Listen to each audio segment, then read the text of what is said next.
Hello everyone. Today I wasn't really thinking quite properly and I'm wearing black against black.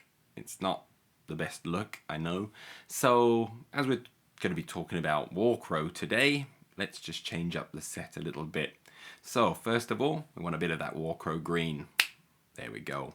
And of course we want to bring in the fog. Alright, that should set the scene a little bit better.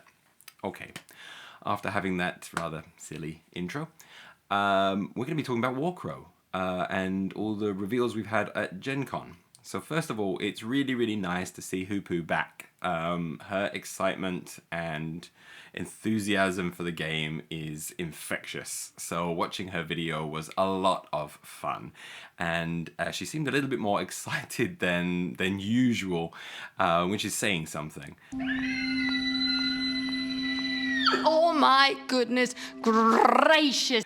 But if we get into the meat and potatoes of it all, we see quite a lot of new things are coming for Warcrow, certainly in the miniatures realm of things. The first big announcement probably to cover is the fact that we've got the Song of the Dormant now released, which is the new kind of starter set with the Feudom and the Scions. It looks like a really solid set, looks really nice. What this actually means though is also that Winds from the North is going to be discontinued in the near future. So if you are interested more in the Northern Tribes and Hegemony and you want both of those armies, then you probably want to go and pick that one up before it's gone. However, they're both going to be coming out in their own set, so if you're interested in just one army, you can get a nice big army set, a bit like the Syenann one that came out earlier this year. But yeah, it looks like a really solid set. I think that's going to be cool. I'm not going to go into it really too much here. The other announcement was that we got the Warcrow tournament system. There was a release of the tournament rules, but now we're going to be getting like an ITS pack that tournament organizers can use, which is really cool. I need to really get into the tournament system because I think there's going to be a lot more. There are a lot more scenarios that look kind of fun in there, and mixing up the kind of like there's the mission that you've got to get along with the fates as well, and trying to balance what you're doing in the game I think is kind of cool. Reminds me a little bit, just a teeny bit, of things like Malifaux, and I think that's always a good direction to go when it comes to playing some serious games. So I think Warcrow is going to be a lot of fun. Haven't been able to play any Warcrow for a while, so I don't know, but I would love to really try them out. Now with the ITS new Warcrow tournament system that's coming out, I guess WTS, I'm not sure. We've got a new miniature, and that's the Ismail miniature. Now this character I believe is from Adventures somewhere. I really don't know the lore of Adventures. I haven't played through enough. My friend has a copy of the game, but we haven't played it very much. So I haven't really gotten to these characters and stuff. But this character is coming to the main game of Warcrow, the actual war game. And he's a magic user, and we've actually got some information about his profile. As a magic user, let's just have a look at his mage abilities. And he's got the 8th pillar, which is pretty nuts. He basically can target an enemy within 12 strides, and he's definitely going to receive 1 tinge for doing this. Which is, he's got an interesting relationship with tinge. We'll talk about that in a moment. But basically he chooses one of the target's attacks and then resolves a ranged attack of that value against another enemy unit. So you can take their best attack and then apply it to another unit that's within 10 strides of the target. Which is like a crazy ability. It's kind of fun. It's pretty cool. And you can buff it some more as well to kind of get extra hits in with it for every 2 tinge you have.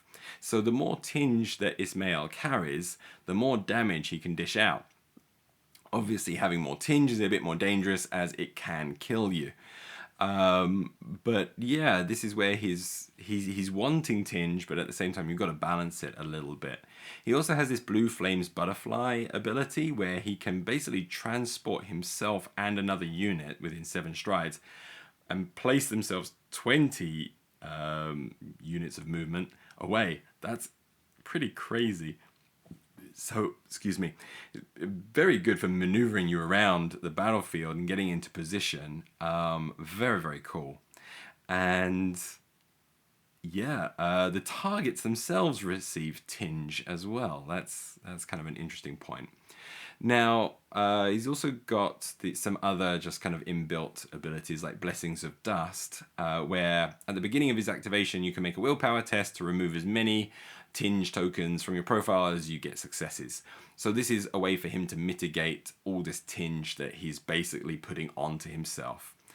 Also with the I'm Not Alone, he can ignore up to 2 wounds that he's about to suffer and receive 1 tinge for each wound he ignores.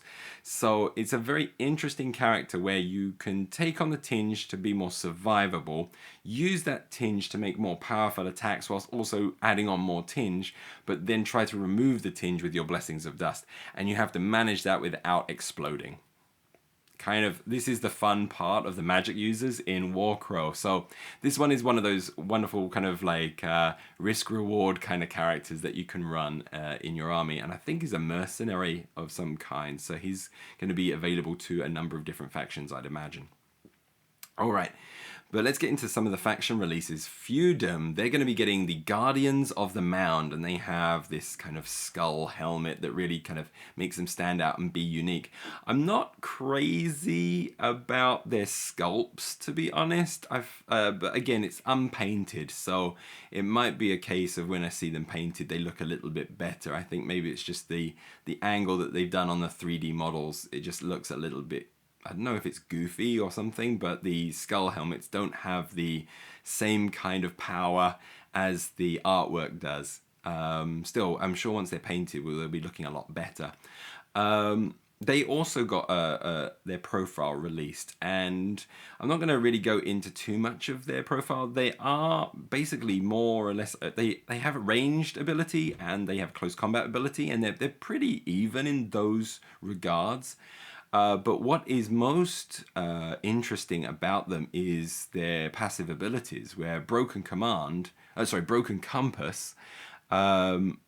they forces any kind of scouts and ambushers to deploy further away from these guys, so you prevent a lot of those other units getting in close to you. So it kind of is protecting you from certainly some of those ambush units that the different factions have. I think it will definitely kind of put a cramp on the Syenann a little bit on that. And then they have the combative versatility, and I think this one is going to be hurting Hegemony more than anyone else. I think it hurts everyone, but I think it's particularly good against Hegemony, where they basically can prevent anyone that attacks them, or when you attack or the target attacks your unit, the enemy unit cannot activate its switches. So if the Guardians of the Mounds are going after units that really rely on their switches for keeping them protected, for example, and I'm thinking Hegemony here, these guys basically going to neuter that ability and start just killing things a little bit faster than other units can against some of those tougher Hegemony units, which is going to be pretty cool. So yeah, kind of a cool profile. Only 30 points as well is pretty good for the four models. I think they're a pretty strong unit. I'm just not sold on the actual physical models yet. I have to wait and see how they look painted. We also have their commander. Their commander looks pretty buff. He's pretty cool. A nice big guy with a really cool ox axe. Just, yeah, pretty cool. Like him. I do think the Magister, though, is an awesome looking model. Artwork is really nice, and this is one where the model looks freaking great. I love him swinging that Morning Star around and having that lovely big shield, and that mask looks an absolute menace. So I really like the Magister. That one I'm fully sold on. Very cool model. Then we've got this is like Joan of Arc, the new Joan of Arc for Infinity. Her new sculpt. No, it's not. It looks a lot like Joan of Arc, and I think it's taking a lot of its calls from there. But we've got Genevieve. Very, very cool model. Reminds me, obviously, of Joan of Arc from Infinity, and you could probably proxy her as that as well if you wanted her for your Infinity games. She'll just be a lot larger in scale than the other models. But yeah, very cool model. That's the Feudom. Then we've got the Scions. The Scions are now getting a general release of the husks. Previously, if you wanted the husks, you got them from Warcrow Adventures, and they were all basically the same model. It was a very cool looking model, but they were all the same. What they've done, which is kind of cool with these ones, is they've created a unit of 4 of them, and they're all from the different armies and made up of different races. So you've got a Syenann elf. Looks like you've got a Feudom guy or girl, I'm not sure which. At this moment of decomposition, it's hard to tell. And you've got an Embasig, You've got a Hegemony of Embasig foot soldier there, and you even have a Varank, ghoulish Varank looking fella as well. So a nice range of models where we get some really different sculpts, so it makes those husks pretty cool. I think they had a lot of fun doing those sculpts there. Then we have the Tutor. The Tutor is looking pretty cool with those crazy eyeballs. I mean, this is where the Scions have some really cool design space. Tentacles coming out of the face, out of the hood and things. Yeah, pretty cool model. That then goes on to the to Master Mael. I really have trouble with CB's naming of characters and things, but this character as well, much more sleek, much more less gruesome, let's say, but with the forearms, something a little bit off and odd about her. But again, another really cool model, very unique sculpt, just like it. I'm going to be busting through these. I haven't got much more to say than, yeah, these guys look cool. Then we've got Samara for the Scions, who she's taking a bit of a call from the Syenann with their winged characters. On her lower back, I thought that was an interesting kind of design spot. I don't know the lore very well, so I'm sure there's reasons for lore and things, and I understand that there's a lore reason why one of the wings is kind of burnt off. Perhaps from Warcrow Adventures or something in the lore book, I'm not sure. But again, a really cool model. Super sold on a lot of these models. They're really good. Then going on to the Syenann are also going to be growing their army out a little bit more as well with the Sprigs. Really love the design space of the Sprigs. The whole idea that these are Syenann who have lost limbs in battle, and the forest has gifted them with new appendages so that they can carry on fighting, I think is a really cool kind of story element about them, and it kind of encompasses a lot of what the Syenann are, which are, one, completely in tune with their environment, with the forest itself, and at the same time relentless. So I think it's a really cool design space for these kinds of elves. You don't normally get this type of thing happen with elves in other fantasy worlds, and this is really the first time that I'm actually like enjoying a lot of what elves have to offer in a fantasy game. So very cool. I like these Syenann guys. They're pretty cool. Hegemony getting their first tag, I guess. They got the War Rig, and this thing is an immense beast. Oh my god, it is, as Hoopu said, Big. It's a really cool model, and I mentioned before I would love to have this run as my my tag for Torchlight Brigade over the Torchlight Brigade one. So I really I do dig this. I'm not sure if it's something that I would ever want to run in my Hegemony in some respects. I mean, if we look at the profile, the fact that it moves 2/2 is, for me, until I can actually play with this type of thing, for me is a big no-no. It's way too slow for my liking, so it's going to eat orders just to move up the battlefield. It does have a kind of ranged attack with a flame spitter, but you want it kind of really smashing things in close combat as much as possible. Obviously, it's got the charge of 8, which isn't too bad, considering it has the 2/2 move. But Yeah, getting it upfield is a bit scary. So unless you have some units that have manipulation of moving things up the field, so a bit like Ismail that we saw earlier. If you're really bringing Ismail, Ismail could basically teleport with the war rig up the field of battle, and that would be a pretty scary idea. So I think you have to really think, if you're bringing the war rig, you have to bring things that can help it move up the battlefield as much as possible, because it's not really a contesting piece. You want it to just smash things into pieces. So it's not what I would consider my play style, but I could see that if you could find some units to really manipulate its movement, I think it's going to be pretty strong in that sense. But it takes a bit of commitment to get this guy up there. I do like the fact that he can actually blow up as well. So when he dies, he basically wounds everything around him as well. So the idea of maybe using Ismail to teleport the war rig upfield, smash as much as possible, and then just explode over your enemies, that's pretty cool.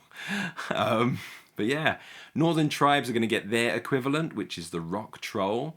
Cool looking model. There was a mention about what it was inspired by, but I have no idea, so you have to tell me in the comments, I'm afraid.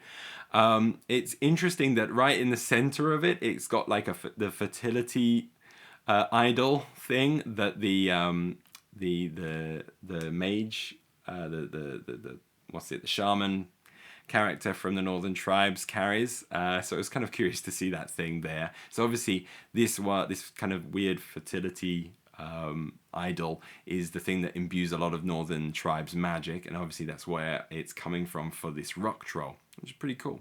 Was it Rock Troll? Rock Troll, yeah. Pretty cool looking model. Going to be interested to see what its stats are like and how you're going to be able to play with that. Otherwise, that's pretty much everything for Warcrow at the moment. Just a lot of exciting models. I'm really curious to see how the tournament system plays out. I would love to jump in and play some games. Right now, that's not looking like it's on the cards. I'm just too busy right now, and Infinity is the thing that we're really trying to make sure it can run under its own momentum here in Osaka, so that I can then step away and start playing some more Warcrow as well, and start introducing that to the fantasy crowd, you know, target those Age of Sigmar players and Spearhead players. But yeah, now that we're actually looking at having like 5 factions, and once those 5 factions are more fully developed, I think Warcrow is going to be in a good spot to start bringing in players. I think we've been waiting for this moment, and we're getting close to it now. So yeah, I'm excited for it. I am excited for it. I'm just not sure when I'm going to be able to play it. Anyway, let me know what you think about all of this wonderful Warcrow goodness down below. And yeah, are you excited to try out some of the tournament systems and things like that? I'm certainly interested.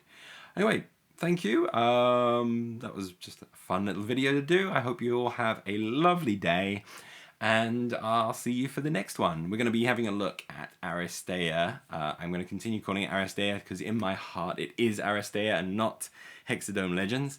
But we're going to be having a look at all the characters from the starter set, and understanding their profiles a little bit and how they might play. So if you're interested in that, go and check that one out when it comes out. All right. That's enough of me talking. See you later. Bye-bye.